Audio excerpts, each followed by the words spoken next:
अस्सलाम वालेकुम, मेरा नाम गुलाम मुर्तज़ा है और आप देख रहे हैं प्रोग्राम न्यूज़ प्लस। आइए सबसे पहले आज के अहम मामलात का खुलासा देखते हैं। नून लीग ने अवाम से मदद मांगने की ठान ली। मियां नवाज शरीफ इस्लामाबाद से लाहौर तक जीटी रोड का सफर करके अपना बड़ा पावर शो करके भारी इम्पैक्ट डालने वाली हिकमत अमली अपनाने जा रहे हैं। ये इम्पैक्ट पीटीआई के लिए पंजाब में भारी धचका देगा। पाकिस्तान में सियासी मुहज़्ज़बपन दम तोड़ रहा है। सियासतदानों की गैर इखलाकी और गैर पार्लिमानी जुबान दराजी और जाती इल्जाम तराशियों ने पूरे सियासी माहौल को ताफ़ुन ज़दा कर दिया है। इमरान खान जैसी शख्सियात को नहीं मानते, हम सियासत को नहीं मानते, हम सिर्फ किरदार को मानते हैं, हम गालियों के ट्रेंड को मुस्तरद करते हैं। आयशा गुललई आज इसी की निशानदही कर रही थी।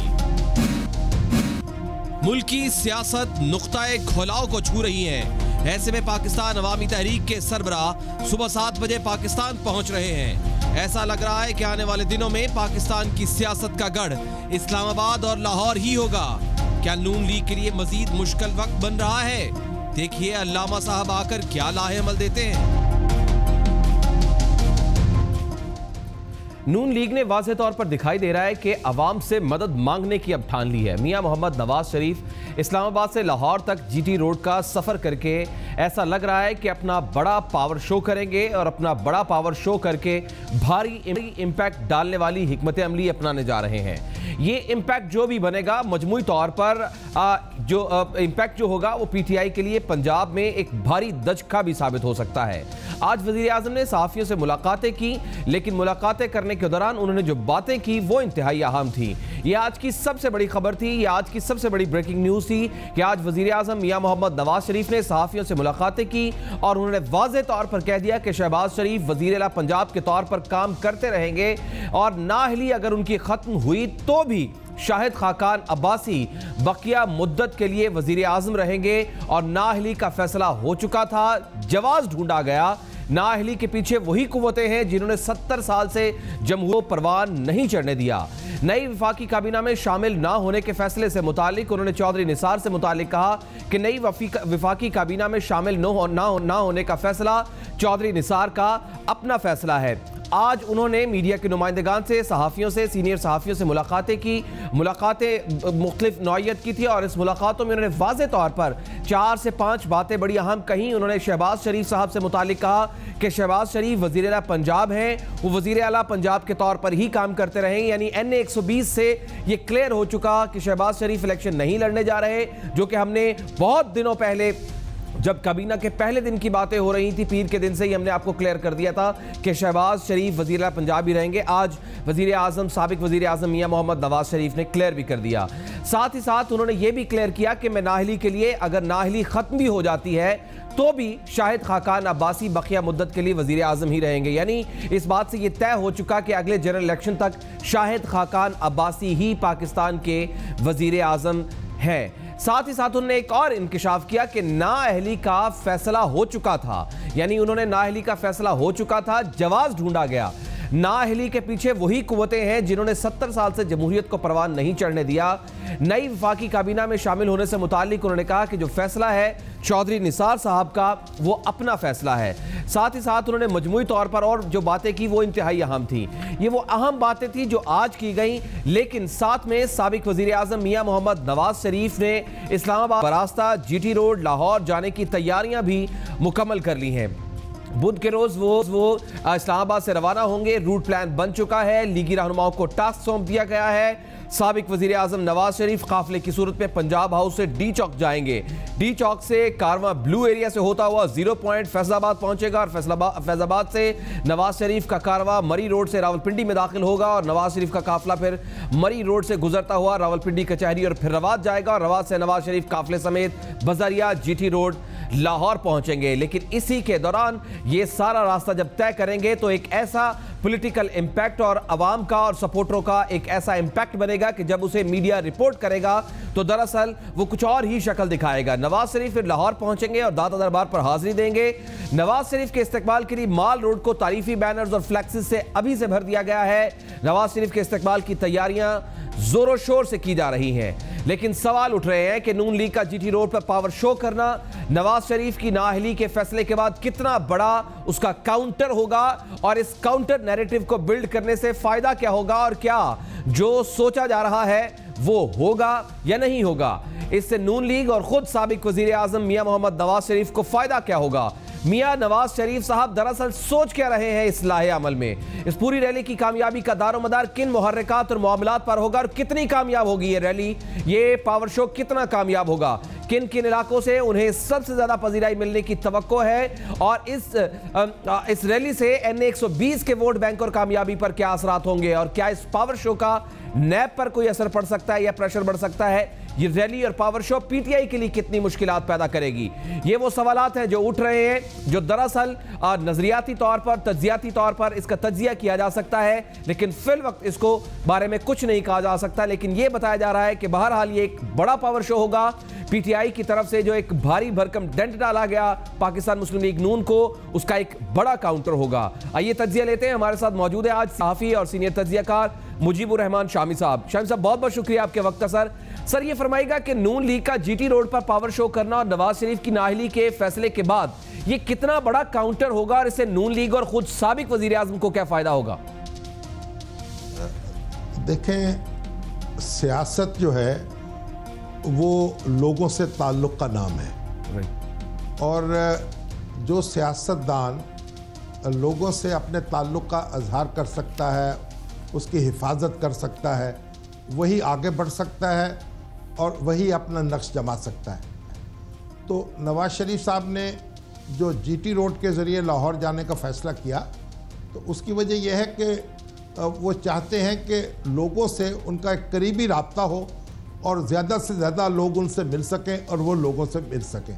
ठीक, आप इसको एक तरह से सियासी क़ुव्वत का इजहार भी कह सकते हैं और ये एक बड़ी सियासी जमात के सरबराह के तौर पर और एक ऐसे वज़ीर आज़म के तौर पर जिसे टेक्निकल बुनियादों पर सुप्रीम कोर्ट ने नाअहल करार दे दिया है, उनका हक भी है और उनकी ज़रूरत भी है। लेकिन शामी साहब इस पूरी की कामयाबी का दारो मदार किन किन मुहर्रिकात और मामलात पर होगा और ये कितनी कामयाब होगी रैली। देखिए, कामयाबी और नाकामी ये बेमानी चीज़ें हैं। नाकामी तो इसमें हो ही नहीं सकती, यानी लोग उनसे मिलने के लिए, उनका इस्तकबाल करने के लिए आएंगे और ये पूरा इलाका जो है मुस्लिम लीग का बड़ा स्ट्रॉन्ग होल्ड है और इसलिए इसमें हजूम के एतबार से तो कोई नाकामी का सवाल नहीं है।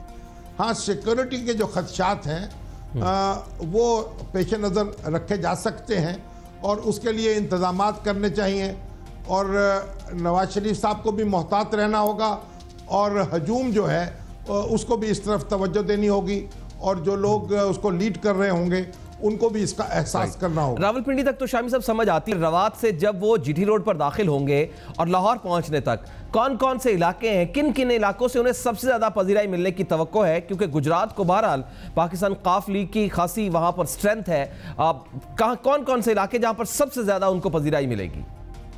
मेरा ख्याल है कि आप अगर यानी रावलपिंडी से शुरू हो जाएं और लाहौर तक चलें तो आपको ये पूरी बेल्ट जो है मुस्लिम लीग नून की बेल्ट है और जो मुस्लिम लीग के मुखालफीन हैं वो तो उसे बाज़ औक़ात जीटी रोड पॉलिटिक्स करने वाली पार्टी भी कहते हैं। तो मेरा नहीं ख्याल है कि कोई एक जगह भी ऐसी होगी जो पुरहजूम ना हो और यहाँ मेरा ख्याल चौधरी शुजात हुसैन और चौधरी परवेज़ इलाही के अलावा कोई दूसरा हल्का ऐसा नहीं है जिसमें किसी दूसरे का असर व रसूख हो या उसने कोई नशिस्तें कोई जीती हों।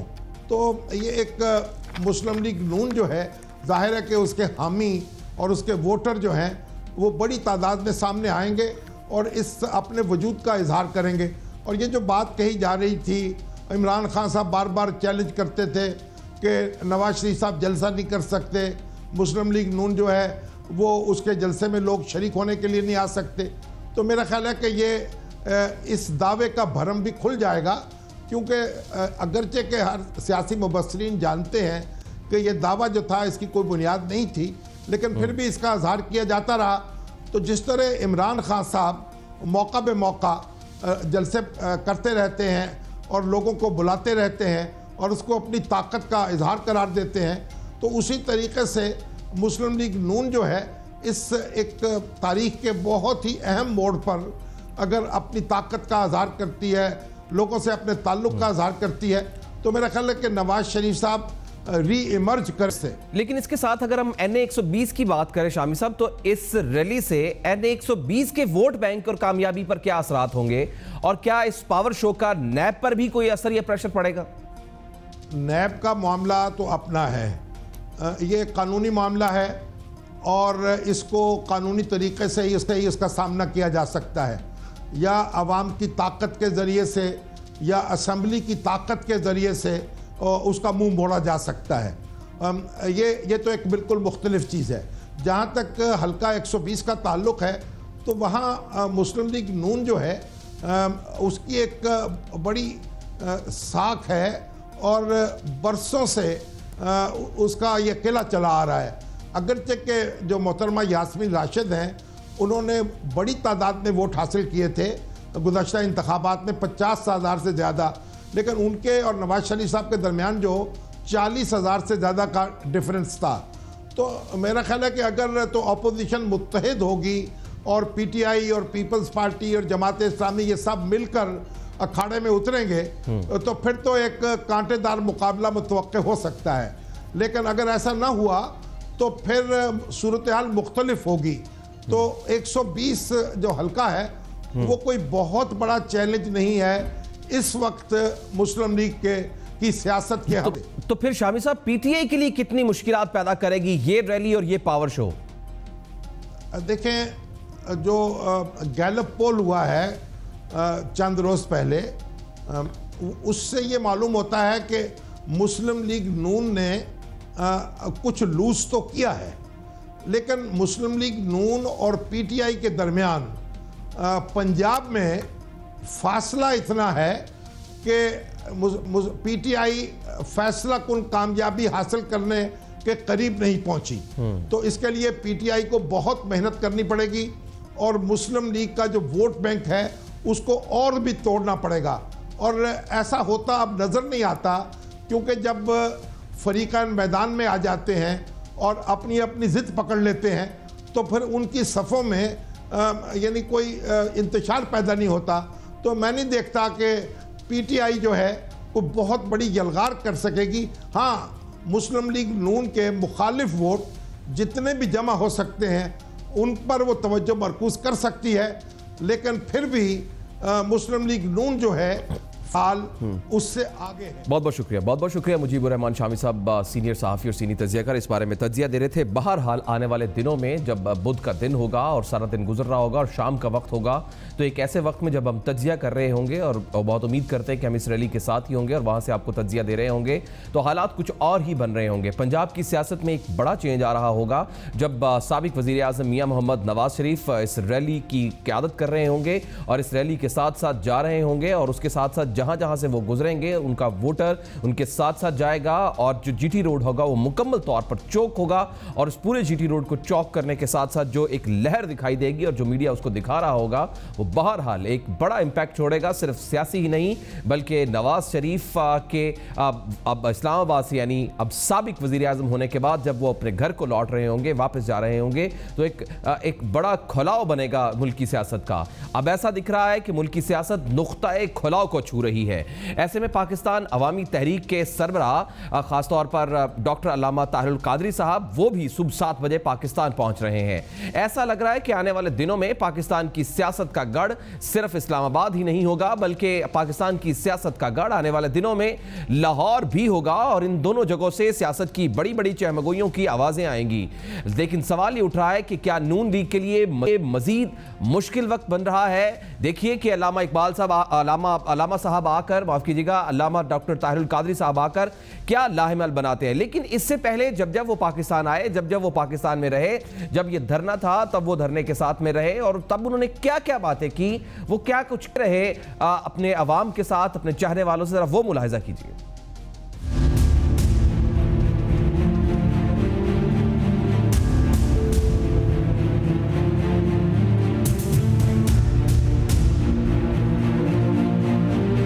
बड़ी कलील मुद्दत, चंद दिन रह गए जब इस मुल्क से जुल्म की तारीख रात इंशाअल्लाह खत्म होगी। इनकलाब मार्च 14 अगस्त को होगा।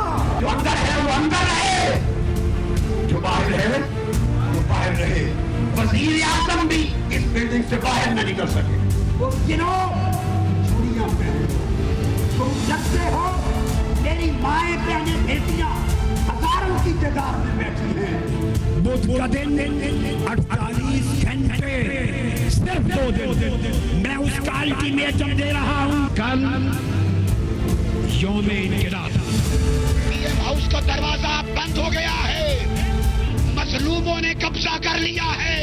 अगस्त से पहले ये इस मुल्क के हुक्मरान नहीं होंगे।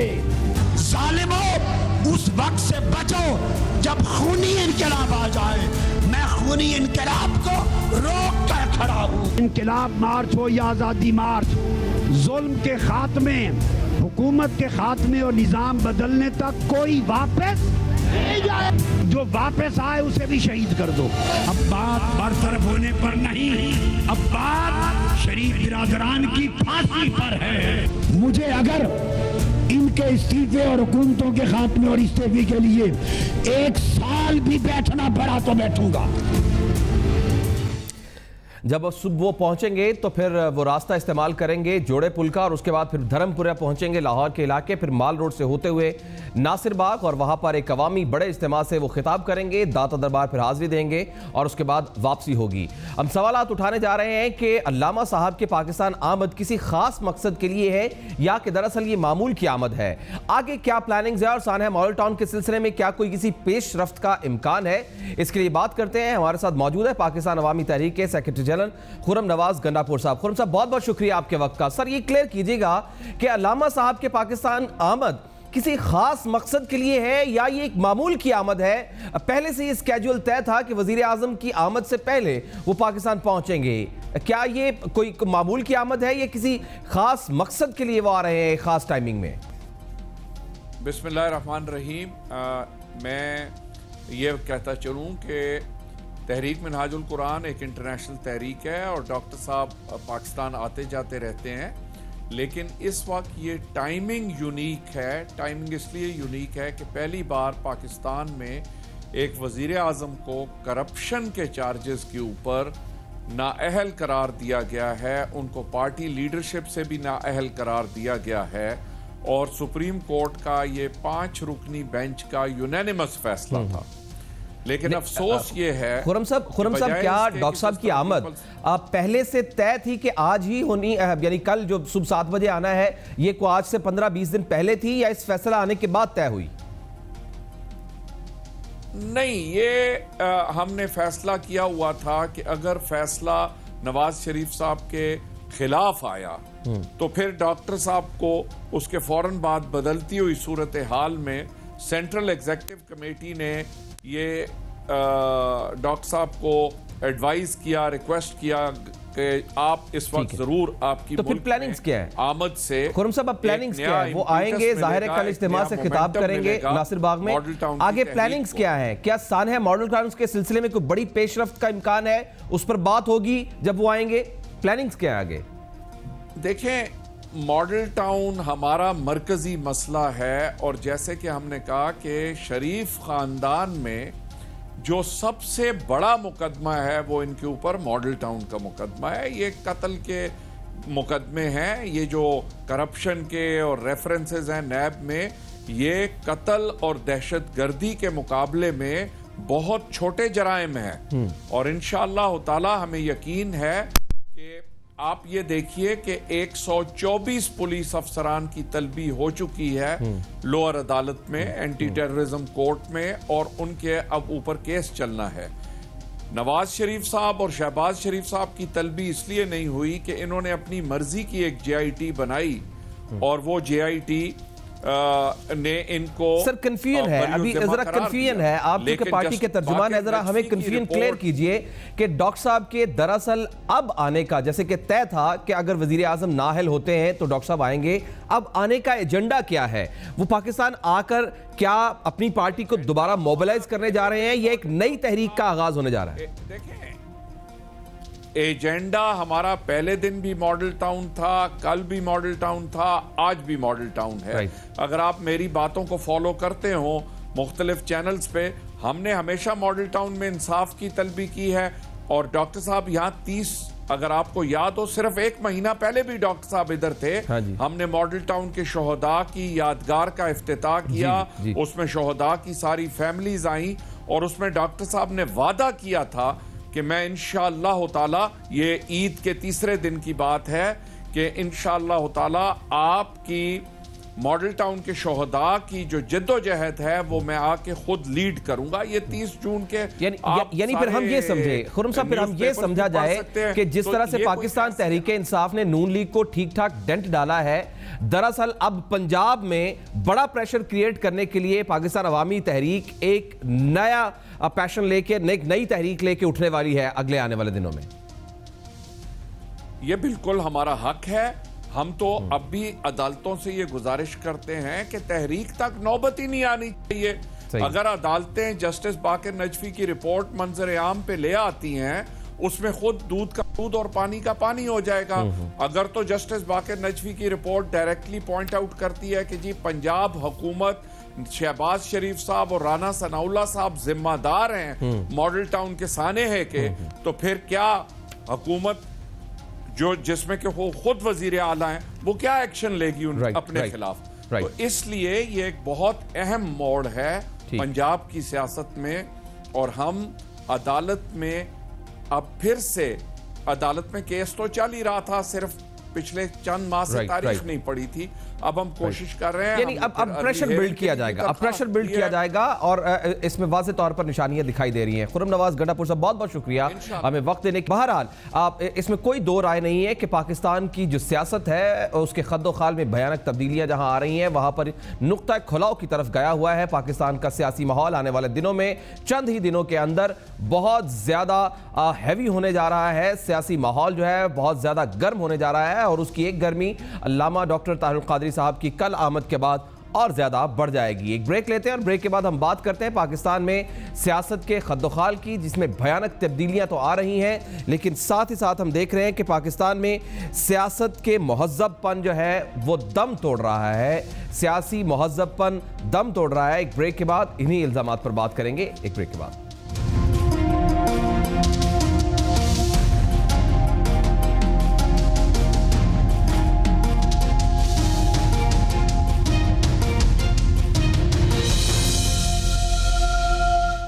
पाकिस्तान में सियासत के खद्दोखाल में भयानक तब्दीलियां आ रही हैं। देखने में आ रहा है कि सियासत के वो रंग जो 90 की दिहाई में दिखाई और सुनाई देते थे, वो तो अब इससे भी ज्यादा भयानक शक्ल इख्तियार करते जा रहे हैं। देखने में यह भी आ रहा है कि दिन ब दिन मुल्क में तलखियों की सियासत बढ़ती जा रही है और साथ में इल्ज़ाम तराशी और ज़ातियात पर हमले बढ़ते जा रहे हैं। पिछले कुछ अरसे से इस मामले से ने ज़्यादा सर उठा लिया है, जिसे कोई भी सियासी पार्टी या उनका सरबराह समझ ही नहीं पा रहा है। पाकिस्तान तहरीक इंसाफ ने जिस टारगेटेड स्लोगन्स की रीत डाली है, उसने नई सियासी हिकमत अमलियों को जन्म दे दिया है। उसी के साथ साथ दीगर सियासी जमातें भी इसमें घिर गई हैं और इसी तरह जवाब दर जवाब दे रहे हैं। पिछले दिनों आयशा अहद और उसके बाद फिर आयशा गुललाई और सीमल साहिबा ने जिस नए पिंडोरा बॉक्सेस को खोला है, उसने सारे मुल्की माहौल को यकसर बदल के रख दिया है। क्या कुछ कहती रही हैं खवातीन, जरा मुलाहिजा कीजिए। उनकी आदत है, वो मेरे ख्याल से सारी लड़कियों को, सब खवातीन को करते हैं।